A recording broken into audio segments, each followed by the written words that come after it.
What is up, XRP community? Welcome back to a daily crypto video. I got a lot of good stuff for you here. So recently, the 1 billion XRP unlock, it happens from the Ripple escrow every month.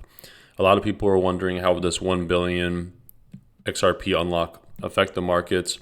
800 million XRP was returned to the escrow. Whale Alert reports that in 3 transactions, 800 million XRP tokens were put back in the escrow, and that's good to see. Otherwise, that would be a little bit of a supply shock. We did have 200 million XRP tokens flood the market, but this is a regular monthly occurrence, nothing to be surprised about. I found this really interesting about Bitcoin. I don't know how many of you are OGs in crypto, but back in 2010, someone exploited a bug to create 184 billion Bitcoin. Now, if you remember, Bitcoin has a 21 million supply. This would have been absolutely devastating. And Bitcoin has had multiple inflation bugs like this. Luckily, there was a soft fork and all of these tokens were essentially executed. However, I found this pretty interesting. If you're looking to read more, just Google Bitcoin rare 184 billion Bitcoin bug. Something uncrypto related, but absolutely disgusting. A lot of you here are free thinkers. That's why you're in crypto. Dianne Feinstein. This is the problem with politics. The former mayor of San Francisco passed away, and she had a 6-figure salary, and she is worth 8 figures plus. She left behind to her family a $60 million private jet, over $40 million in real estate, and $70 million cash in the bank, right? How are you making that money on a 6-figure salary? But this is the state of politics in America. Absolutely disgusting. Look at this XRP price prediction here from eGrag Crypto. It says, diving deeper into analysis, eGrag believes XRP exhibited a classic breakout, retest, and continuation pattern, suggesting a bullish trajectory. Good. He further urges the crypto community, especially the XRP army, to remain steadfast, as the price surge might caught many off guard.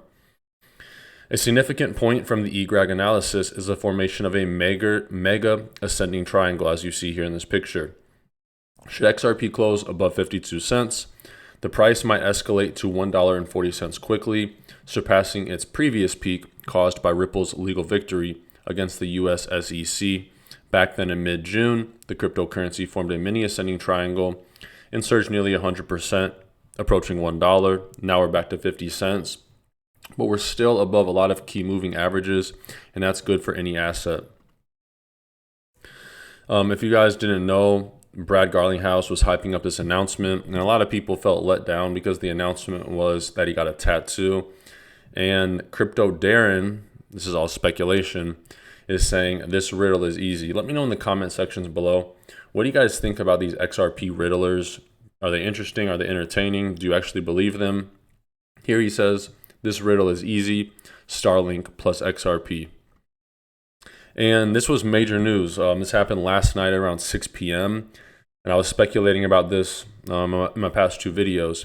Van Eck, a very large institutional investor, launched Ethereum futures. Now, what does this mean? A great article here from Cointelegraph says, expect new crypto regulations to follow Bitcoin ETFs.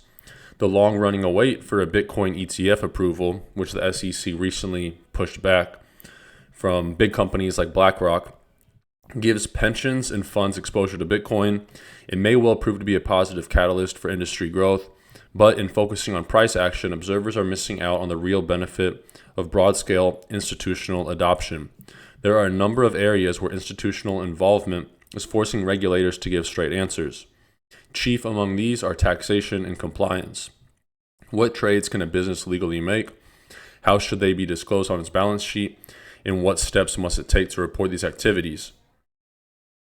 This guy, the Scalping Pro, says Bitcoin ETFs will be delayed until the final deadline. As I was just saying, he says BlackRock's ETF should be the first one to be approved. Of course, BlackRock is the 4th branch of the U.S. government. Look up any of the top 100 companies on the NASDAQ, the S&P 500, and BlackRock and Vanguard have majority ownership of all of these companies. Remember, every bull run starts with a narrative. If it wasn't a Bitcoin spot ETF, it would have to be something else. The only regret most people will have is why they didn't buy more when prices are low. Big players are manipulating prices and accumulating over the counter. Remember, COVID was one of the worst black swan events in Bitcoin price history, with a 51% drop in a single daily candle. Now, COVID 19 got me into crypto, so I wasn't even in crypto when they had this 51% single daily candle, but I can't imagine the fear around that. So if you're waiting for prices below 15K, then you are essentially expecting a black swan event worse than COVID and FTX combined, which is highly unlikely. Remember, lower time frames are much easier to manipulate and can make you believe what they want you to. Any dip in the coming few weeks is an opportunity. As always, do your own research. And we did see Bitcoin spike up to 28.3K, up 2% on the day. Ethereum's up to 1,700, up 0.3%. And this Bitcoin spike, I do believe, is from the Ethereum ETF being approved, and people speculating that because the Ethereum ETF is approved, that Bitcoin's ETF will be approved as well. I want to skip forward to this video right here. This lady talking about, really interesting clip. Bitcoin is the greatest distraction from the greatest disruption that is coming to financial services. Very interesting. Take a listen. Bitcoin is the greatest distraction from the greatest disruption that is coming to financial services. I think AI is probably the other big disruption there, but and there's so much noise around a lot of things like FTX and others. But if you bring the technology down to its core value, it does three things. One is it allows a payment mechanism. Number two, it allows smart contracts to be programmed into the token. And three, because it's a general ledger, it has a source of truth. So whoever has that token, all rights in that token are granted to that person. So if I sell it to Frank, I don't have to go through a third party to do it. Frank gets it, and Frank gets all the rights. So my favorite example is Rihanna, who came out with, right before the Super Bowl, and I know she's just testing the market in this, 300 NFTs, each one worth 0.00033% royalties on one of her biggest songs. Well, why can she do that? She can do it because when Spotify plays a Rihanna song, it can capture, the smart contract executes and says, I owe royalties here. And so nobody has to be involved in it. And it can take the fractional payment and go to, because Frank's a big Rihanna fan, so it goes to his account, and he owns a couple of those. And he's paid, right? So now think about any way in which you have revenue streams or royalty streams that you can now start to fractionalize that or democratize that, and think about how that is an uncorrelated asset to all the traditional assets. So other examples is, I think that athletes are they'll sign a big contract, they'll say to their fans, I'm going to sell off, tokens worth 10% of my future revenue stream. I'm going to, 100,000 tokens, and boom, the fans are going to probably pay a premium for it. So it will be a way. So I found that interesting, and specifically the NFT part. A lot of these NFTs right now are absolutely worthless, and it's all speculation. People that claim to be art collectors buying these NFTs because of the art, but they never really bought art in real life before. But that is the actual practical application of an NFT. Someone like Rihanna, an artist, opinions on her music aside, offering royalties just by holding one of her NFTs. And people in the XRP community, we speculate. Bitcoin was designed to be a peer-to-peer payments. It's failed in that aspect. It has this digital gold narrative now. But if you think about what cryptocurrency was designed to do, be a method of exchange, something like XRP obviously is a lot more feasible than that.